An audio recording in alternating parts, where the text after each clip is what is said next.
PC Sarah Tate only became a traffic cop in April, but with 10 years' experience in the police force, she already has a good nose for iffy cars and drivers. I don't know what it was, just something made me think that car needs stopping. I don't know why. So we drove after him and he did accelerate, so we knew he was trying to get away from us. Came around the corner and he was just getting out the driver's side and running off.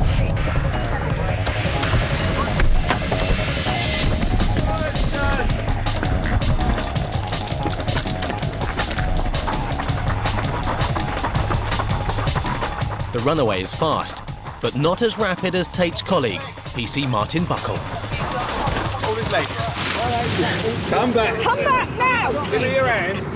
Give me your hand. Give me your hand now. I'll help you up. Give me your hand. Right. Smell. Don't get mate. You can smell alcohol on you, so we're going to ask you to provide a breath test. Right. Go on. Back to your car.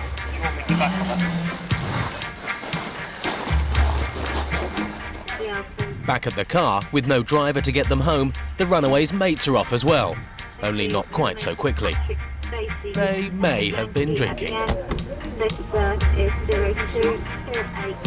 Could that be why the driver made a run for it?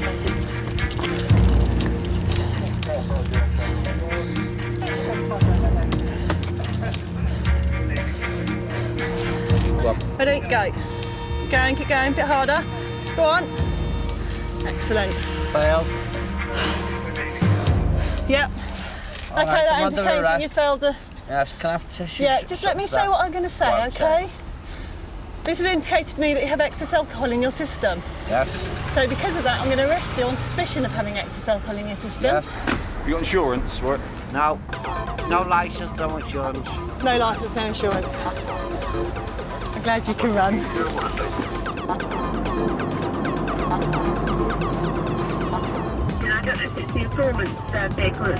A report has come in of another vehicle that's failed to stop. PC Chris Powling and probationer PC Mel Biggs are on their way to the incident on the A27. Yeah, Roger. We received a call by a member of the public who said this Hyundai Coupe had crashed into the central reservation of the A27 in the 4-lane stretch, pulled onto the hard shoulder, and a concerned member of the public pulled over and stopped to see if they're okay. I've reported the accident. What's he done? Hit the crash barrier and gone off? Yeah, he came out the turning junction. Yep. The car that collided with the crash barrier has driven off, leaving just the witness on the hard shoulder. He didn't touch it, but he went over. Yep. He started talking to them and obviously realised the driver was in drink, called an ambulance because the lady in the car seemed to be suffering some form of injury. But as the ambulance arrived, our Hyundai Coupe decided he'd drive off, didn't want to get involved with an ambulance, probably because he was under the influence of alcohol. Nearly caused another accident as he pulled out. All right then, thank you. Thanks a lot. Bye. Unfortunately for the Hyundai driver, the witness took down his registration before he made off. Can I have our road details, please? If the registration details are correct, then the suspected drink driver is in for a surprise visit. Hyundai to Mr. William Todd. Charlie, Ashburton Road in Southgate. Roger, I'm en route down there. Apparently every panel's damaged where he's collided with the central crash barrier. So I knew where I was going, so I went straight down to Ashburton Road on Blues and Twos because I wanted to catch the man behind the wheel of the car. The learner don't want to know. The Hyundai driver has had a 10-minute head start, but PC Powling knows it will be hard to bring him to justice unless he catches him in his car.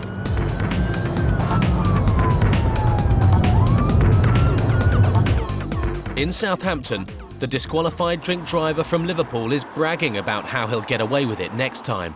Next time I'll ride the motorbike, you won't see none. Next time I had a bicycle. No, motorbike will do, you won't catch me on the bike. And about how long he has been getting away with it. I can't believe you just caught me.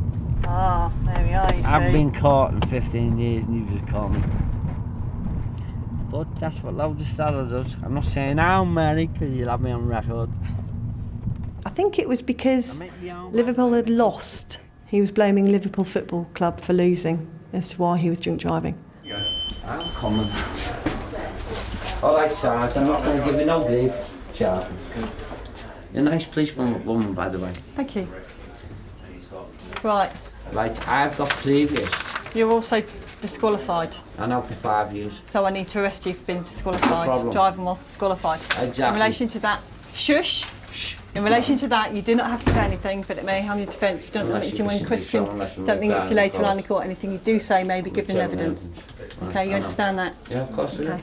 Right, anything else I need to be aware of? Yes. I don't sleep well. I like to be tucked in. I like to do lots of cocoa overnight. And I don't like to be woken up before 7:30. Right, we do hot chocolate, you'll be all right. Found to be twice over the limit, the driver is tucked up in a cell. No Horlicks, no blanket, and no bedtime story.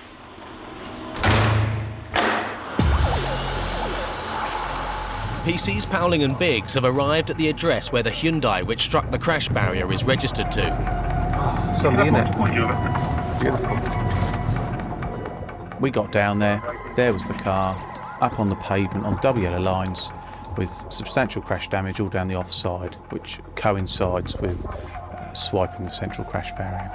All right. Good. I just want to speak to the driver of the car.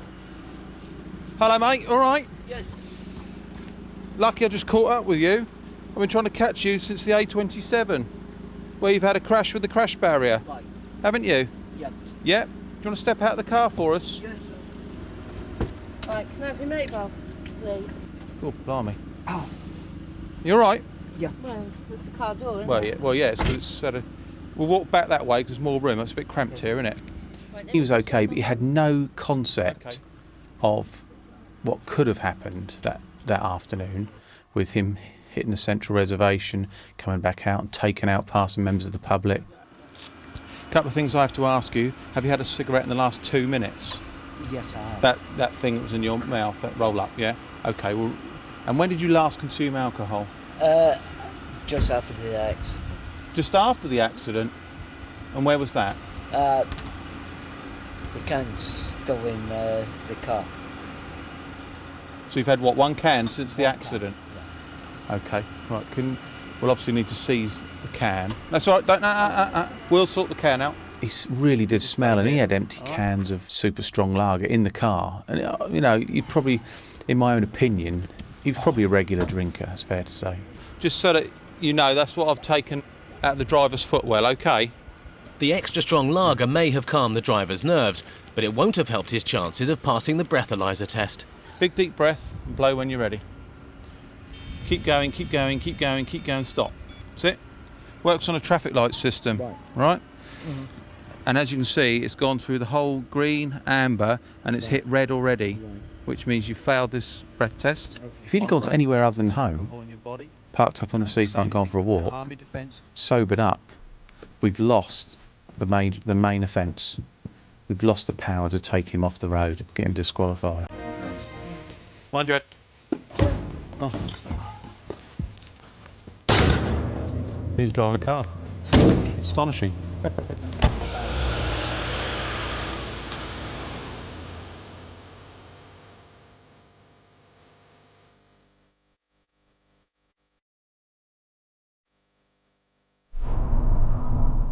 EC's Ian Skingsley and Alex Tack from the Totton traffic base are on the busy M27. They've noticed a car in a very vulnerable spot that has stopped and could be in trouble. It's on the eastbound carriageway. We've passed it on the westbound carriageway. The car was just stationary on the hard shoulder. So we've turned around at the next junction, pulled up behind it as we normally do. I've got up, walked up to the car, up to the passenger side, expecting to see people on the phones, you know, making phone calls because they've had a crash.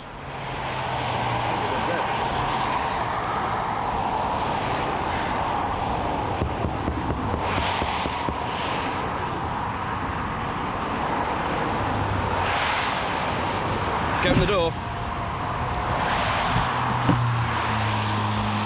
Hello there.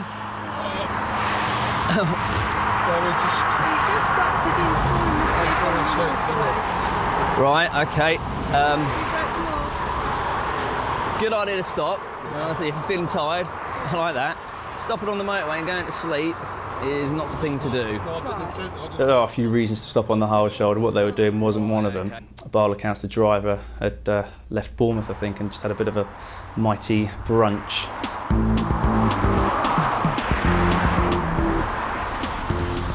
Both asleep.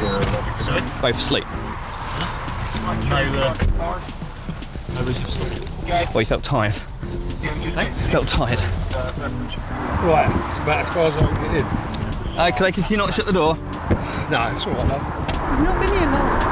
5 minutes. Stopping on the hard shoulder is It's a no-no, yeah. it's a no-no, it's an offence, and it's dangerous. Yeah, sure, you get. Okay. Oh, it's part of it, yeah. Exactly. I do know what this is. Yeah. As I say, I just. Have you got your driving licence on you at all?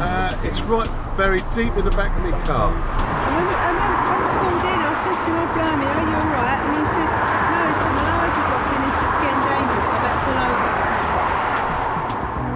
It's 3 points and a £6 fine.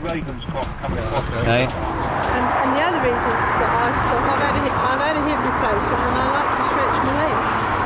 So, you know, that was the other reason.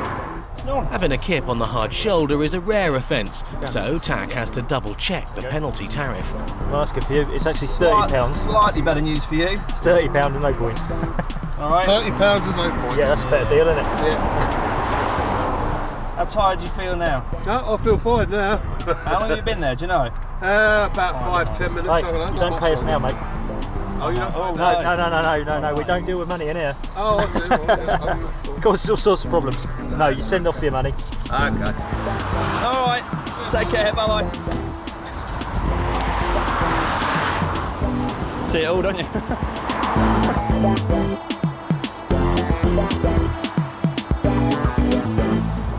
At the police station, the arrested Hyundai driver is revealing hidden abilities. I've done Aikido, shotgun karate, and also do Tai Chi. He's not a man PC Powling should mess with. Instead of using your weight, you use your opponent's weight. Well, you're quite small, aren't you? You're quite slight in sort of. But you reckon you can throw me around then? Well, I put it this way, I wouldn't pay any money on it. Eh? I'd lose? Would I? Yeah. What, even with all my Yeah. police protection equipment? Okay. I think a lot of it is bravado, and he was just trying to sort of sell himself a bit to me and anybody else in the room, perhaps. Straight on this then. Big deep breath. No need to blow the machine up. Keep going, keep going, keep going, keep going, keep going, keep going, keep going, keep going, keep going, keep going, keep going, keep going, keep going. You couldn't have gone much longer, could you? Yeah. Could you? Oh, right. How long can you hold your breath for then? 3.5 minutes. Can you? Oh, good on you. Despite his formidable lung power, the Hyundai driving martial artist has blown nearly 3 times over the limit. Very much so, just watch yourself. Still too drunk to be interviewed, he's sobered up with a police issue special brew, tea with 2 sugars.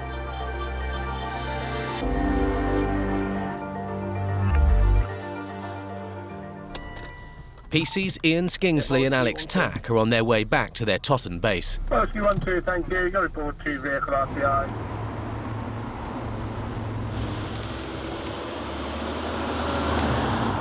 Chest stains, ambulance have been contacted. It's another drive-off. We just received a call over the radio that there'd been an accident at that location and that it was a head-on collision and that there was injuries believed to be involved. The driver left the vehicle in situ around Halsey.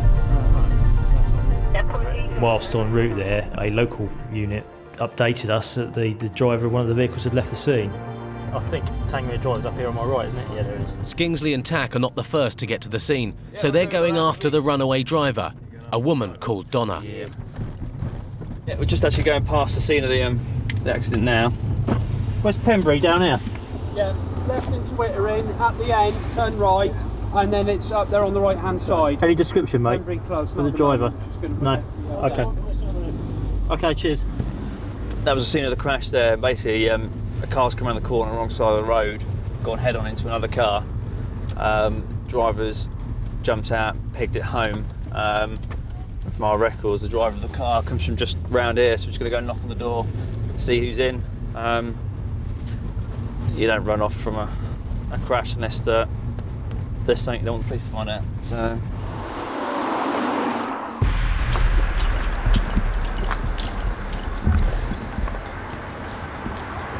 Darkness. I decided to go round to the back of the house to see if I could see any signs of life, because sometimes people won't answer the door. And on my way there, I saw some kids who asked me what I was doing, and I just asked one of them if he knew where Donna was, and he told me where she'd gone. She's just down round there corner. Do you know her? Thank you. Any other What's her name? Ta. They very kindly pointed out that she's gone in that house over there. So he went tapping on the door, and lo and behold, she was inside. Oh yeah. Hello there. Ta. Okay, Donna, have you had anything to drink since the accident? Immediately could smell alcohol on her breath when I spoke to her, and required a breath test from her. And her initial reaction to that was, "Don't even bother, I know I'm over the limit." She was scared. I think she felt very guilty about what she'd done and quite ashamed, and quite apprehensive about what was going to happen next. She's been searched. Mom.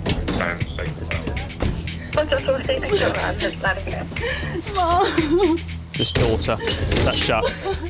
It's all right, come on, just go to the police station. Can I go over there? You can make your own way down there. You can't come with us. Mom! All right. See you about it. Yes, I've got to stop off to take some snaps. Leaving the scene of an injury accident is an offence in itself. You know, even worse, she had no idea of the condition of the other driver that she left in the car. She didn't seem to have a care for her at all. She's gone head-on into another vehicle, itself a very serious incident, and got out of her car and run off without even checking on the other driver. You know, all she was concerned about was her own well-being, and the reason that she's run off is because we eventually found out she was drunk.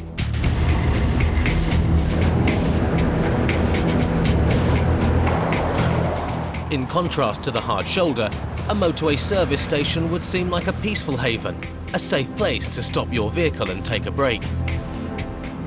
But PC Simon Brooks has been called to this one to investigate an increasingly common crime, the theft of a caravan.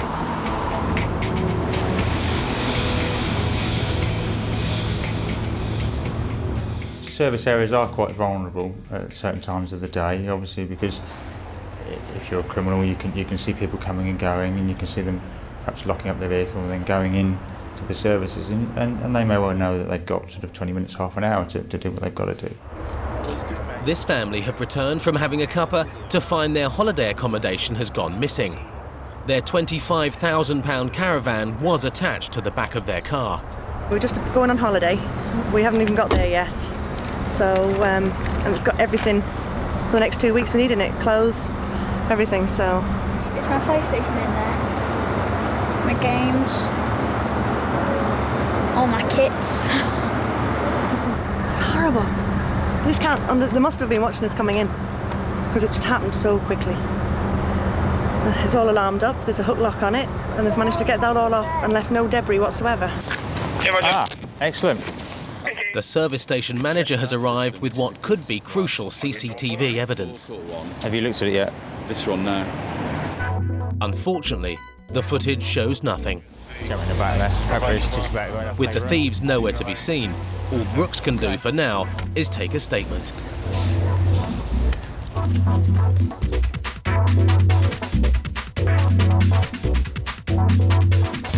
This L plate's Alex David, isn't it?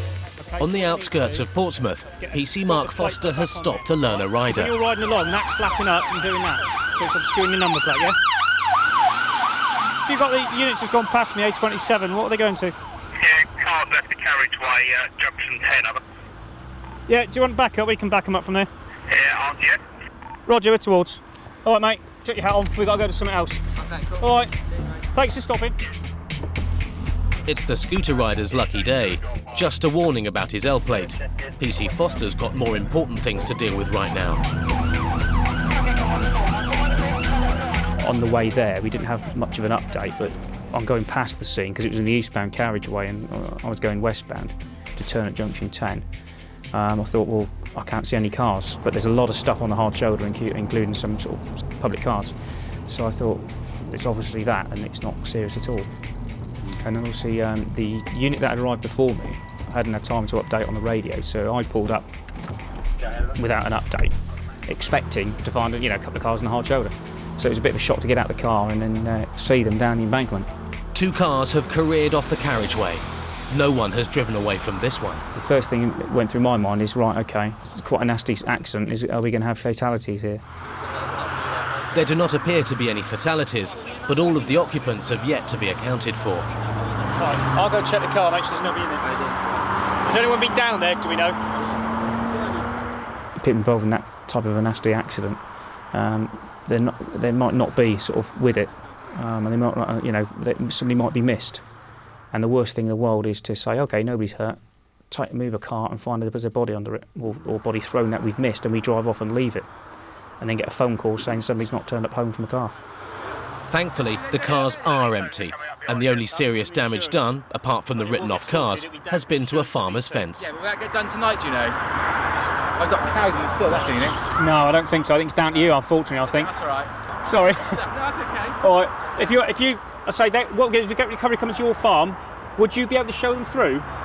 Thank you very much. I'll come speak to you in a minute when they come back here. Thank you. Nice chap, saved us a lot of a problem.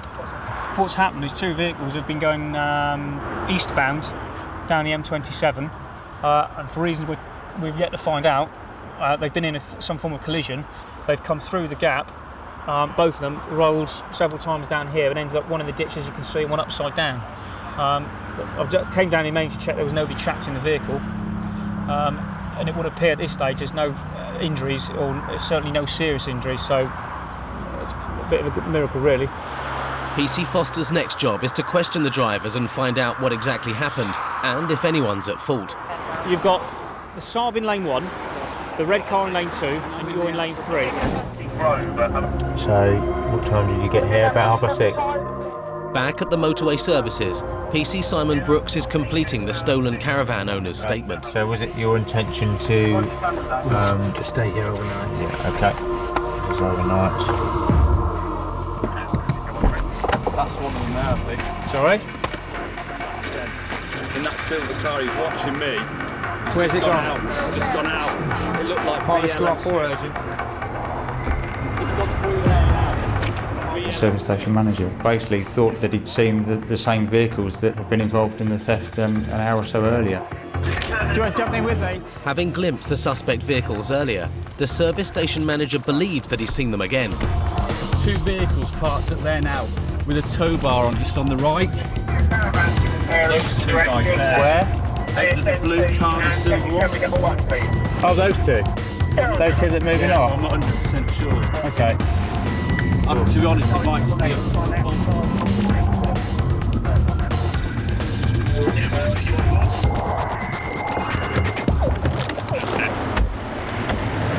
Yeah, by the garage. Turn your engine off. What do you think? On closer inspection, the manager has realised that these aren't the cars. But Brooks is suspicious anyway and wants to know what they're up to. Is this your car? It is, yeah. Where have you been this afternoon? Just left home. Just left home. Where's home? Junction 7. We're just here together. Look, that guy, we're trying to sell that car. We've been sitting there waiting for a guy to turn up. The meter's never turned up. Right. I listened to their story. I didn't particularly believe it, but I had no evidence to arrest them. So at the end of the day, they had to be let go. I think the caravan's going to be long gone, which is a shame.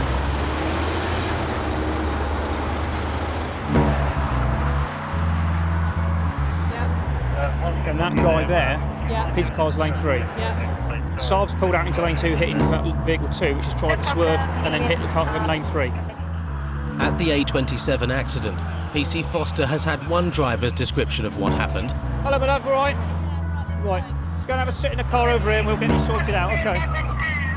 Now Foster needs a version of events from the luckiest escapee, the driver of the red hatchback, which landed upside down on the fence. we've been told a couple of things by people. From your point of view, what actually happened? I was in the middle lane. There was some. Now this is where I'm hazy. There was some cars coming out. So I needed to move out. I checked my wing mirror. Looked over my shoulder. It was clear from what I could see. So I signalled and started to move out. As I looked in front, as I brought my head round and started to move out, I saw a shadow in the outside lane, which I then realised there must be a car there. So then I pulled my wheel round, and then that car hit me, and then that was it.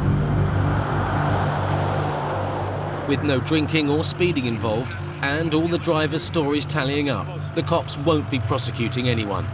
And at least one driver is left reflecting on an incredible escape. I think I probably spun, and then I was just rolling down and down the bank, and I just thought, that's it.